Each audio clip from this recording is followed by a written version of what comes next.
Capítulo 7. Vento para suas velas. Se você vir um bêbado no mesmo lado da rua, cruze para o outro lado. Esse era o conselho que meu pai dava às crianças Rim em minha infância na Terra Santa. Toda manhã, meus irmãos e irmãs caminhavam comigo para a escola católica. E claro, isso aconteceu mais de uma vez.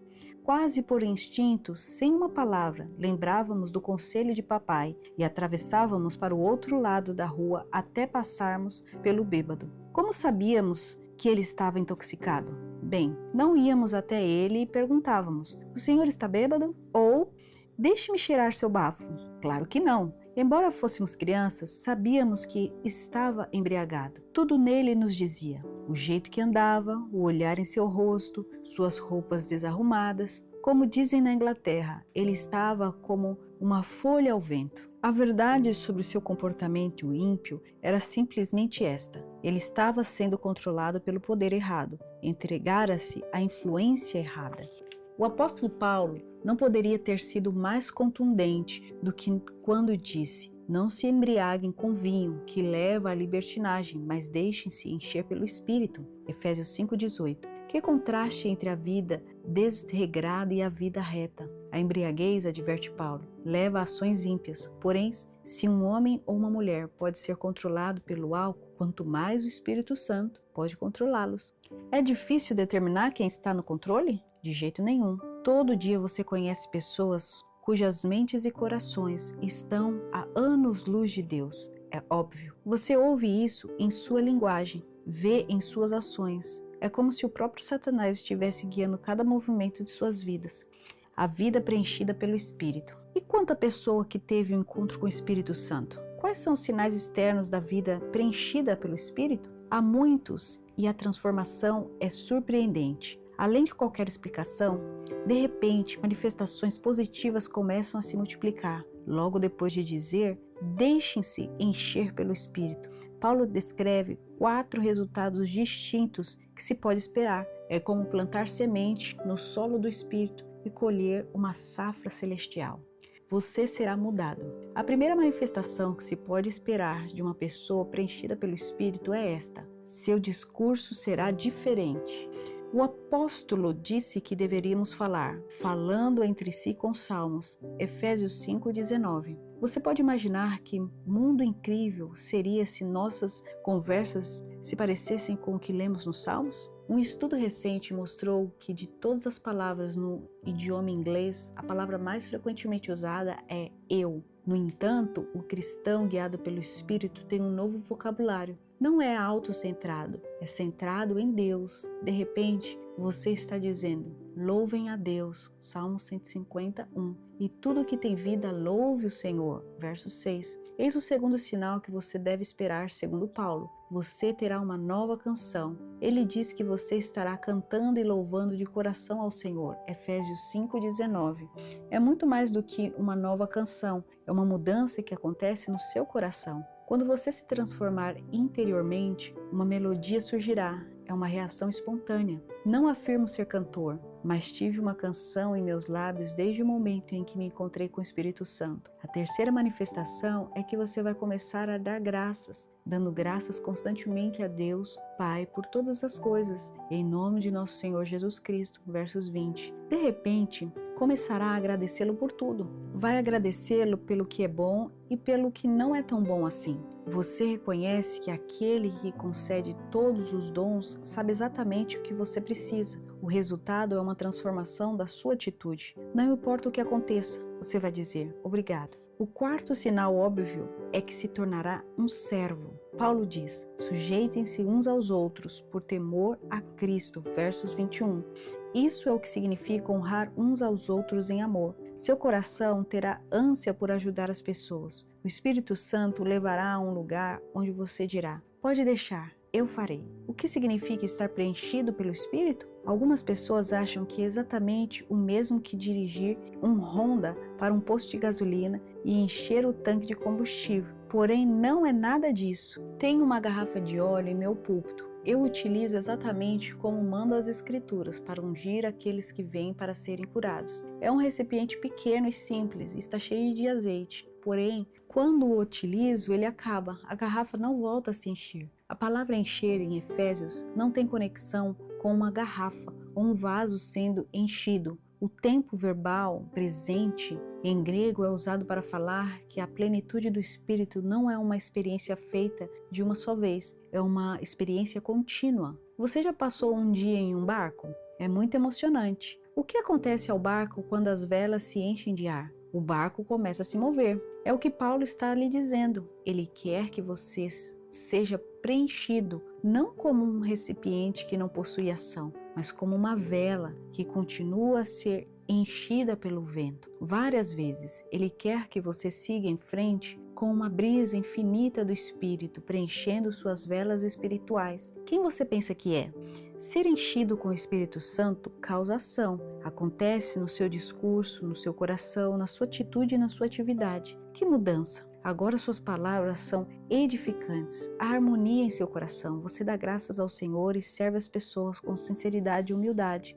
Como pode um homem ou uma mulher cheios do Espírito falar profanações? Como pode ele ou ela ter um coração cheio de ciúmes, amargura e críticas? Uma pessoa preenchida com o Espírito não diz: quem você pensa que é para mandar em mim? Ou, como Deus pode me tratar dessa forma? Esses são sinais de uma pessoa autocentrada que está vazia do Espírito e não cheia do Espírito. Quando Cristo voltou ao Pai, Ele não queria que você ficasse por sua própria conta. A ajuda estava a caminho. Afinal, não é o seu poder ou a sua força que é importante. Não por força nem por violência, mas pelo meu Espírito, diz o Senhor dos Exércitos. Zacarias 4:6.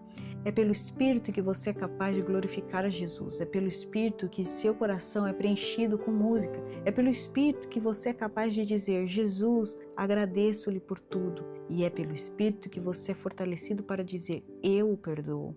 Como o amor de Deus é derramado em nossos corações? Pelo Espírito Santo. Você nunca viu o vento, mas certamente viu os resultados do vento. As árvores se curvam, a bandeira trêmula e o barco começa a se mover. Você não tem de ver o Espírito Santo para saber que ele está vivo. Pode sentir a evidência no poder que ele lhe dá, depois que ele o preenche. Procurar uma confirmação é um exercício de futilidade. Uma vez um homem me perguntou: Beni, diga-me, estou preenchido com o Espírito? Respondi: irmão, se você não sabe, então não está. Você não tem de perguntar quando vê os resultados. Aquele que questionam seu preenchimento nunca o receberam. Começa com a salvação. Você pode perguntar: como me torno cheio do Espírito Santo? Se fala em línguas, esse é o sinal? O Espírito Santo está presente a partir do momento em que você pede ao Senhor Jesus que perdoe seus pecados e limpe seu coração. Se você não acredita nisso, não entende a Trindade, como Paulo escreveu em Tito.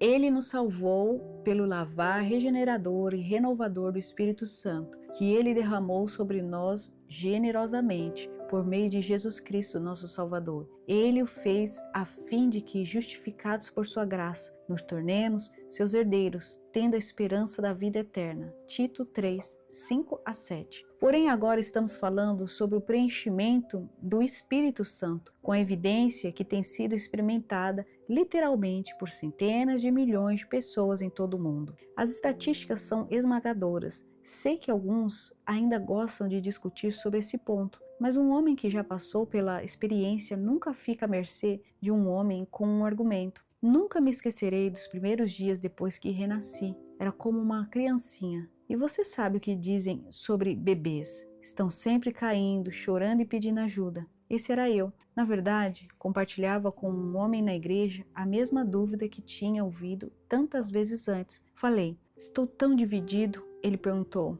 o que tem de errado? Ao que respondi: não tenho certeza se fui preenchido pelo Espírito. Eu não tinha. Beni, você pediu? Sim, Senhor. É tudo o que precisa fazer. Bem, veja, eu era um bebê em Cristo. Não sabia o que sei hoje. Realmente não sabia o que estava procurando, mas ouvi alguém dizer: se você falar em línguas é tudo o que se precisa. Como aprendi mais tarde, falar em línguas é somente um dos dons. Você não precisa tanto dos dons quanto quem os distribui. Paulo escreveu para a igreja em Roma: pois os dons e o chamado de Deus são irrevogáveis. Romanos 11:29. Os dons nunca nos deixarão, mas o poder de quem os entrega pode ser retirado, e será retirado se o entregador ficar negligenciado e entristecido. Nunca se esqueça o que aconteceu ao rei Saul.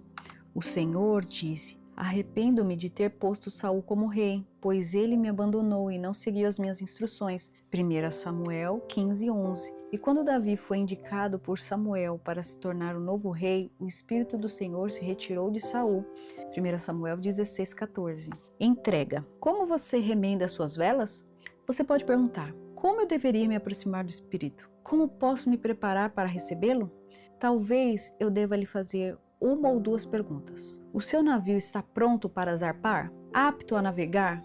Você remendou as velas? Elas estão prontas para receber o vento do Espírito quando ele começar a soprar sobre você? É como se preparar para o casamento. Você passa um tempo pensando e se preparando para aquele momento em que ficará diante do altar sagrado. Então, você faz um voto de até que a morte nos separe. Você realmente se entrega à sua esposa. É um ato altruísta de rendição amorosa. E a partir daquele momento, um vínculo único de comunhão é criado e conhecida somente pelo marido e pela esposa. Porém, o que acontece quando você retira aquela parte de si que estava comprometida com o casamento? Não pode ter isso, é meu. E se sua esposa fizer o mesmo? Isso poderia criar uma barreira no seu relacionamento. A união começaria a ser destruída, a comunhão começaria a faltar. Somente a entrega total traz comunhão total. É o que produz amor e compreensão. Só há uma forma de restaurar um relacionamento rompido. Como a vela no barco, você não pode permanecer tenso e nervoso. Ao contrário, você deve estar flexível e ceder. Na verdade, entregar-se a um novo preenchimento de amor. No momento em que você se entrega ao Senhor, Ele vai preenchê-lo com o seu espírito. Não é preciso implorar pelo preenchimento. Ele não exige um balde de lágrimas. Só é preciso de uma entrega total a Cristo e uma vontade de abraçar seu precioso Espírito Santo. A entrega total traz plenitude total e a submissão total traz comunhão total. Entretanto, assim como um casamento, você precisa trabalhar nisso diariamente. Jesus, amo você. Deus Pai, adoro você. Precioso Espírito Santo, anseio pela sua comunhão. Se você negligenciar essa comunicação um só dia, da próxima vez é um pouco mais difícil, como uma faca afiada. O que acontece a um casamento quando um cônjuge ignora o outro? Depois de um curto período de tempo, a amargura começa a entrar no coração. As palavras começam a cortar como uma faca afiada. Logo, a animosidade se transforma em raiva, ciúmes e até coisas piores. Para muitos, resulta em separação, divórcio e ódio. Contudo, essa fenda pode ser remendada facilmente. É preciso apenas de uma nova entrega que venha diretamente da alma. É uma renovação ao voto de amor, honra e estima. A mesma coisa acontecerá se você negligenciar o Senhor. Sentirá amargura e raiva. De repente, vai estar fora da comunhão com o Senhor. Foi o que aconteceu aos filhos de Israel no deserto. Começaram a se queixar. Quem dera estivéssemos morrido no Egito ou nesse deserto, porque o Senhor está nos trazendo para essa terra, só para nos deixar cair a espada? Números 14, 2 e 3. E o Senhor disse a Moisés e Arão: até quando essa comunidade ímpia se queixará contra mim? Versos 27. Os filhos de Israel passaram de dizer: o Senhor é Deus, para. Não seria melhor voltar ao Egito? O que causou a mudança? Pararam de procurá-lo e seus corações se endureceram. E antes de entenderem o que estava acontecendo, tinham-no abandonado. Não deixe um dia passar sem uma nova entrega ao Senhor. Paulo escreveu: e embora exteriormente estejamos a desgastar-nos, interiormente estamos sendo renovados dia após dia. 2 Coríntios 4,16. A entrega deve ser um contínuo e infinito esvaziamento de si mesmo ao Senhor. E quando fizer isso um hábito, começará a experimentar a perfeita união com Deus, a comunhão perfeita e a compreensão perfeita e o amor perfeito. Acredito que essa seja a vontade de Deus, para que você seja continuamente preenchido com o Espírito Santo. Quase no mesmo instante em que Paulo diz, cheio do Espírito Santo, ele fala: não sejam insensatos, mas procurem compreender qual é a vontade do Senhor.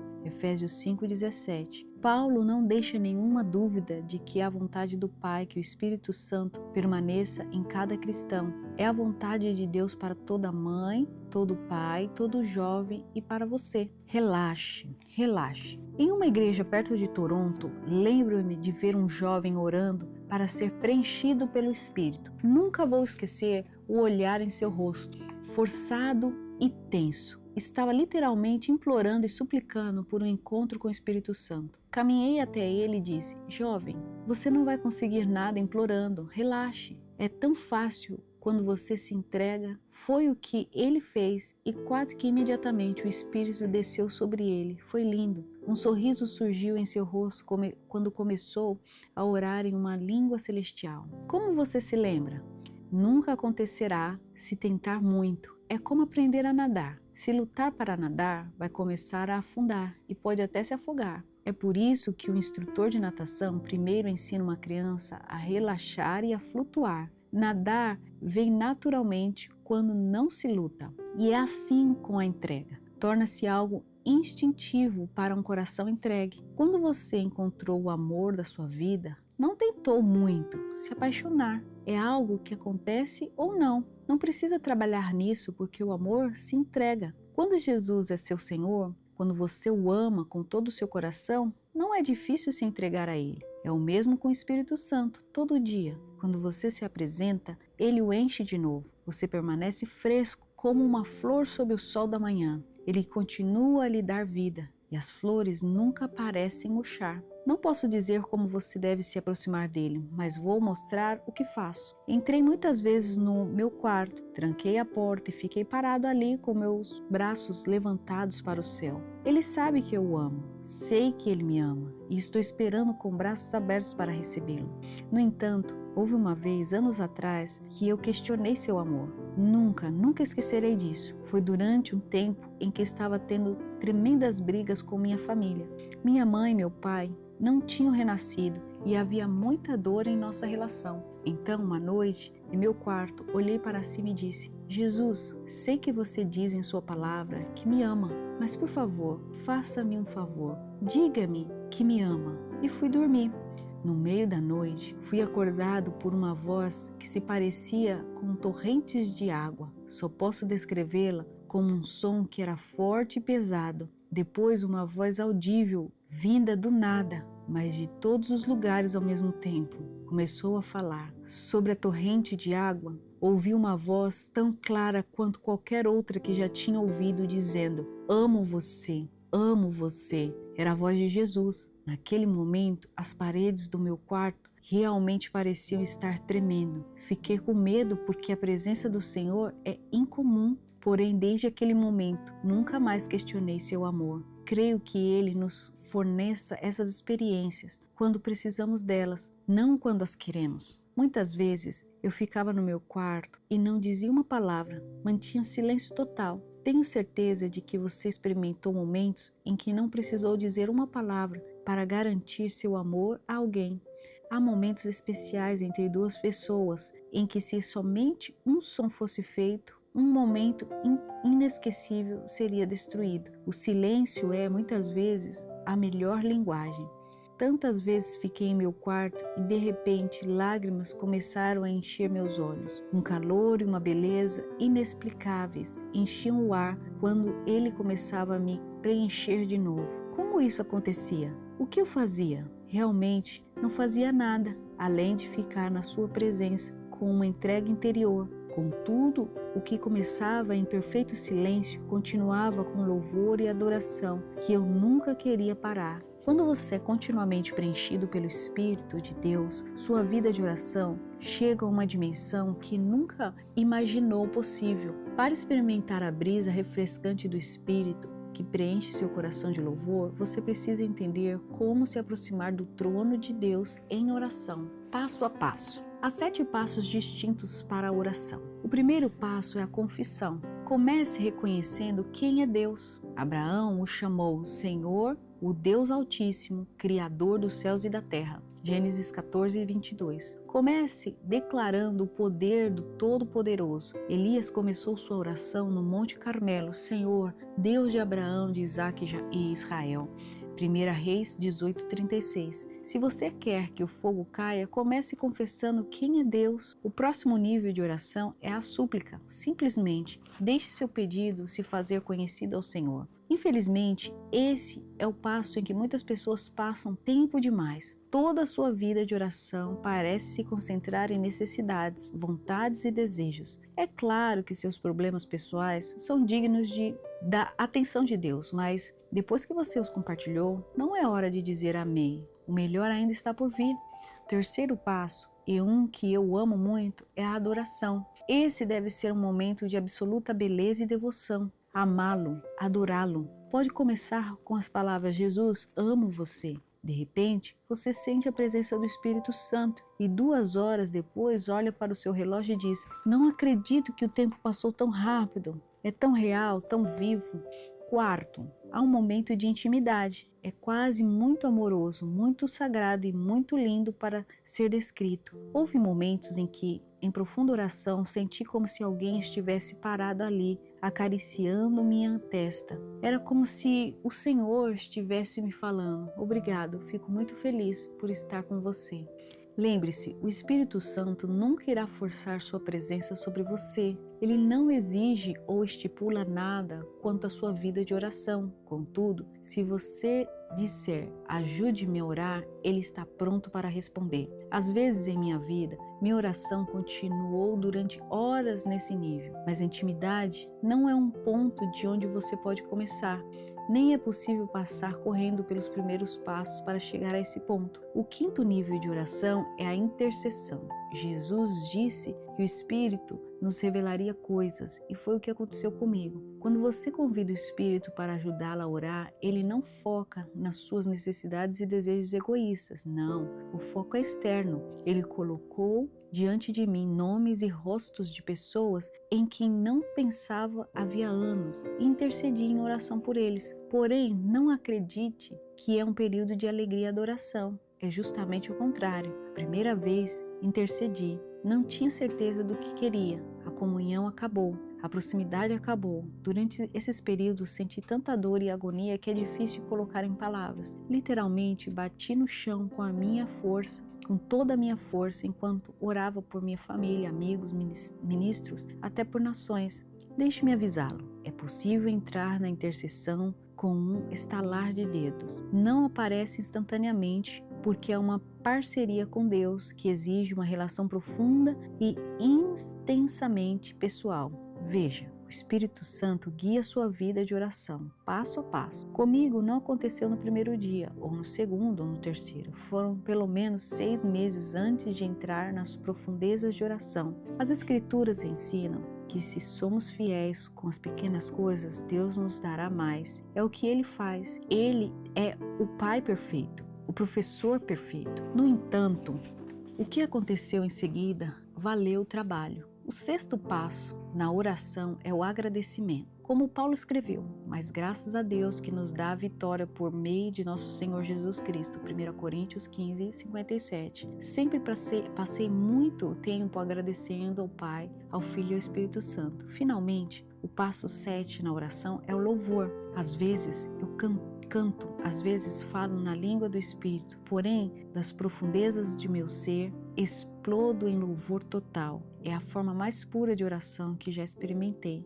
Você pode perguntar: Beni, você sempre inclui todos os 7 passos? Minha resposta é sim, e eis o que é mais maravilhoso do Espírito. Se lhe permitir que opere por meio de oração, descobrirá que não está fazendo a maior parte dela. Ele parece estar fazendo tudo, até na intercessão. Por mais dolorosa que seja, os braços do Espírito o estão levando, refrescando instantaneamente quando sua oração termina. Paulo estava certo quando disse: ore no Espírito em todas as ocasiões, com toda oração e súplica. Efésios 6,18. Ele sabia haver mais que um tipo de oração. Ele está aqui. Não há substituto para o preenchimento do Espírito que vem como um resultado direto da sua oração. É o poder que afetará tudo o que você fizer. Recentemente fui convidado a falar na Colômbia, na América do Sul. Foi uma cruzada de 3 dias. E na noite do segundo, uma quarta-feira, estava falando sobre o Espírito Santo. No meio da minha mensagem, senti o poder do Espírito Santo tomar conta do culto. Senti sua presença, parei de pregar e falei às pessoas, ele está aqui. Os ministros na plataforma e as pessoas na audiência sentiram a mesma coisa. Era como uma rajada de vento que entrou e rodou dentro daquele lugar. As pessoas ficaram de pé em uma explosão espontânea de louvor, porém não ficaram de pé por muito tempo. Em todos os lados, elas começaram a tombar e cair no chão sob o poder do Espírito Santo. Foram mortas no Espírito. O que aconteceu em seguida foi exatamente o que eu tinha visto ocorrer em cultos por todo o mundo. As pessoas começaram a receber Cristo como seu Salvador pessoal e curas começaram a acontecer por todo o auditório. Quando falo sobre o Espírito Santo, uma unção incomum segue-se ao ensinamento, sempre. Há uma incrível manifestação da presença de Deus, muito diferente dos outros momentos. Os milagres parecem ser mais intensos. Mais pessoas são salvas em comparação com outros encontros. O toque de Deus na vida das pessoas é mais pronunciado. Nesses cultos, os chamados para o altar parecem ser mais fáceis. Não é preciso implorar ou pedir. Instantaneamente as pessoas vêm para a frente em busca de salvação. Assim como o Senhor prometeu, o Espírito atrai as pessoas para Cristo. Depois dos cultos, as pessoas se aproximam para dizer: esse foi o encontro mais poderoso que já participei. É como se o Espírito Santo tivesse honrado o culto, porque ele é um convidado sempre bem-vindo. Durante essa mesma cruzada, o pastor Colin, meu intérprete, se aproximou de mim depois de uma aula matinal sobre o Espírito Santo, com quase 2.000 pregadores. Começou a soluçar. Então, levantou sua cabeça das mãos e disse com grande emoção: querido irmão, conheço tão pouco sobre o Espírito Santo. Sinto como se estivesse no jardim de infância. Ele foi tomado pela realidade da mensagem. Em outros momentos, vi um intérprete parado no meio da minha mensagem e começou a chorar incontrolavelmente. Esse é o poder do Espírito. O que acontece em um culto pode acontecer com você, bem aí onde está. É por isso que estou pedindo que se entregue totalmente ao Espírito. Você começará a entender o que Paulo quer dizer quando fala: deixem-se encher pelo Espírito, falando entre si com salmos, cantando e louvando de coração ao Senhor, dando graças constantemente a Deus e Pai. E saberá por que ele diz: sujeitem-se uns aos outros. Efésios 5, 18 a 21. Um segundo vento. Você está preparado para a brisa celestial de Deus encher suas velas? Começa com a salvação, quando você confessa seus pecados e assume o compromisso de seguir Jesus como Senhor e Salvador. Até Cristo falou sobre o vento quando contou sobre a redenção. Ele disse a Nicodemos, membro do conselho governante judeu: não se surpreenda pelo fato de eu ter dito: é necessário que vocês nasçam de novo. O vento sopra onde quer. Você o escuta, mas não pode dizer de onde vem nem para onde vai. Assim acontece com todos os nascidos do Espírito. João 3, 7 e 8. Assim como a salvação é descrita como um vento, o Espírito Santo é descrito como um segundo vento, um vento de poder. No dia de Pentecostes, de repente veio do céu um som, como de um vento muito forte, e encheu toda a casa na qual estava sentados. Atos 2:2. O vento do Espírito está soprando e é poderoso. É um poder que colocará sua vida em movimento. É hora de lançar seu barco, içar sua vela e começar a ser preenchido, continuamente preenchido, com o vento do Espírito Santo.